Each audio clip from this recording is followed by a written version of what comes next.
இந்த சாப்பாட்டுக்கு சம்பாத்தியம் நீ சம்பாதிச்சியா? நீ மூட்டை தூக்கினியா? நீ வெயில நின்னியா? நீ வேர்வை சிந்தினியா? இல்ல அடுப்பு புகையில நீ வெந்தியா? யாரு சமைச்சது உனக்கு? அந்த சாப்பாடை சம்பாதிச்சது யாரு? இந்த சந்தோஷத்தெல்லாம் நீ அனுபவிக்கிற அப்படின்னா யாரோ எங்கேயோ தியாகம் பண்ணிட்டே இருக்காங்க, யாரோ எங்கேயோ கஷ்டப்பட்டுட்டே இருக்காங்க, வேர்வை சிந்திட்டே இருக்காங்க, கண்ணை மூச்சிட்டே இருக்காங்க. தினம் போட்டுட்டு வரைய இந்த யூனிஃபார்ம் எத்தனை பேர் அவங்கவுங்க யூனிஃபார்ம் அவங்களே துவச்சுக்கிறீங்க? இருக்கலாம் கொஞ்சம் பேர், நல்ல விஷயம். நிறைய பேர் அப்படி கிடையாது. நீ படிக்கிறியோ படிக்கலையோ, நாளைக்கு அவங்களுக்கு உபயோகமா இருப்பியோ மாட்டியோ, சமுதாயத்துக்கு பிரயோஜனமா இருப்பியோ இல்லையோ அதெல்லாம் தெரியாது. என்னுடைய குழந்தை அவன் நல்லா இருக்கணும், எந்தவித தன்னலமுமே இல்லாம துணியை துவச்சு போடுறதுல இருந்து எந்த நேரம் சாப்பாட்டுக்கு உட்காந்தாலும் இதுதான் இருக்கா இது இல்லையா அப்படின்னு அதிகாரமா நீ கேட்கும்போது ஹோட்டல் சர்வர் மாதிரி ஓடி போய் உனக்காக அதை பண்ணி தந்து இதை பண்ணி தந்து செய்யற அம்மா. ஓவர் டைம் பார்த்தோ ரா கண்ணு முழிச்சோ தான் சைக்கிள மிதிச்சுட்டு போனாலும் பரவாயில்ல, பையன் நல்ல இடத்துல படிக்கணும், ஃபீஸ் கட்டணும், அவன் கேட்ட புஸ்தகத்தை வாங்கி தரணும். அப்பா கடவுள் புண்ணியத்துல படிச்சு மார்க் வந்துரும், அதுல எந்த வித சாபமும் கிடையாது, சபித்தலும் கிடையாது. அதுல ஒண்ணு சேர்த்து ஞாபகத்துல வச்சுக்கோ, 3 வருஷத்துக்கு முன்னாடி ஓடி ஆடின அப்பாவுக்கு கொஞ்சம் வயசாகும்பா. அந்த அப்பா அதே தெம்போட இருக்க மாட்டார், கஷ்டமா இருக்கும்.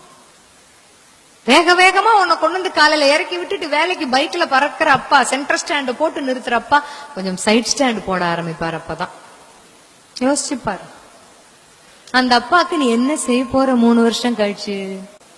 காலேஜுக்கும் பள்ளிக்கூடத்துக்கும் நிறைய வித்தியாசம் என்னன்னு நிறைய கல்லூரிகள்ல போய் பேசும்போது உங்களை மாதிரி வயசு ஒத்த பசங்களை கேட்கும் போது அவங்க சொல்லுவாங்க, நாங்க திடீர்னு ரொம்ப பெரியவங்களாயிட்ட மாதிரி உணர்தல் வருது எங்களுக்கு. என்ன பெரியவங்களாயிட்டாங்க? உங்களுடைய வயசுக்கு பெரியவங்களாயிட்டாங்கன்னா என்ன என்ன என்ன அளவுக்கு அறிவு முதிர்ச்சி வந்திருக்கும் அப்படின்னு தெரிஞ்சு. இந்த வயசுல உங்களை பொறுத்த வரைக்கும் யாரோ ஒருத்தர் 2 பேர் ரெஸ்பான்சிபிலிட்டின்னு சொல்லுவாங்க. உங்க வயசுக்கு எல்லாருக்குமே என்ன தோணும்னா, முதல்ல எனக்கு எப்ப மீச முளைக்கும் அதுதான் தோணும். இது உண்மையான ஒரு விஷயம். சொல்லும் போதே பத்தியா கை உங்களை அறியாம இங்கதானே போகுது.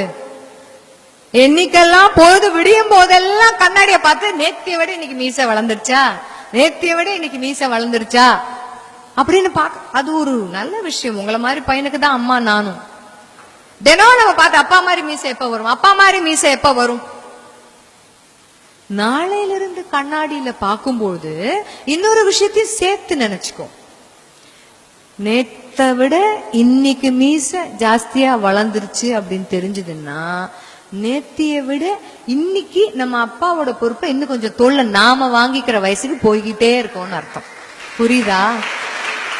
அதான் விஷயம், அதான் விஷயம். அந்த ரெஸ்பான்சிபிலிட்டி அங்கதான் இருக்கு. கடைசியா இந்த அம்மாவையும் அப்பாவையும் நீ பார்த்து எப்ப நன்றி சொன்ன ஞாபகம் இருக்கா உனக்கு? எப்ப நீ கடைசியா சொன்ன அம்மாக்கு அப்பாக்கு நன்றி யோசிச்சு பாரு. தெரியாது, சொன்னாதானே ஞாபகம் இருக்கும்.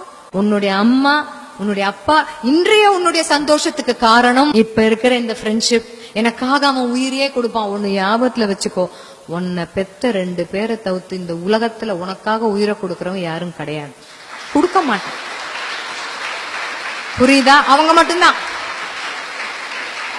உனக்கு ஒரு ஈ கடிச்சாலும் ஒரு எறும்பு கடிச்சாலும் கொசு கடித்தாலும் பதறி போறது. நீ சம்பாதிக்கவே முடியல. ஏன்னா நிறைய இடத்துல கேள்விப்பட்டிருக்கேன், பார்த்திருக்கேன், நீங்களும் பார்த்திருப்பீங்க. அந்த அம்மாவை விட வளர்த்தி ஜாஸ்தியா இருக்கக்கூடிய மனநலம் குன்றிய குழந்தை. அந்த அம்மா தினம் பள்ளிக்கூடத்துக்கு தூக்கி கொண்டு 2 மாடி ஏறி கிளாஸ் ரூம்ல விட்டுட்டு சமைச்சு கிமைச்சிட்டு வெயில் திருப்பி ஓடி ஒரு ஏன்னா தான் பிள்ளையால இறங்கி வர முடியாது. அந்த குழந்தைய திருப்பி கிளாஸ் ரூம்ல இருந்து இடுப்புல தூக்கிக்கிட்டு போய் தான் வீட்டுக்கு கூட்டு போகும். அந்த குழந்தைக்கு உடல் ஊனம் இருக்கலாம், கல்வி இல்ல அப்படின்ற ஊனம் இருக்க கூடாதுன்றதுக்காக தான் அந்த அம்மா அப்படி செய்து. இதை பெத்தவங்க மட்டும்தான் செய்வாங்க, மத்த யாரும் செய்ய மாட்டான். புரிஞ்சுக்கோ, அந்த பெத்தவங்களுக்கு நீ என்ன பண்ண போற? What are you going to do for them? Parents, be grateful to them. நீ இன்னைக்கு இங்க இருக்க அப்படின்னா உன்னுடைய பேரண்ட்ஸ் எல்லாருக்குமே இங்க அம்மா அப்பா இருக்கிற எல்லாருமே ஆசீர்வதிக்கப்பட்டவர்கள் தான். கனவோடு இருப்பாங்க அம்மா அப்பா. என்ன கனவு தெரியுமா?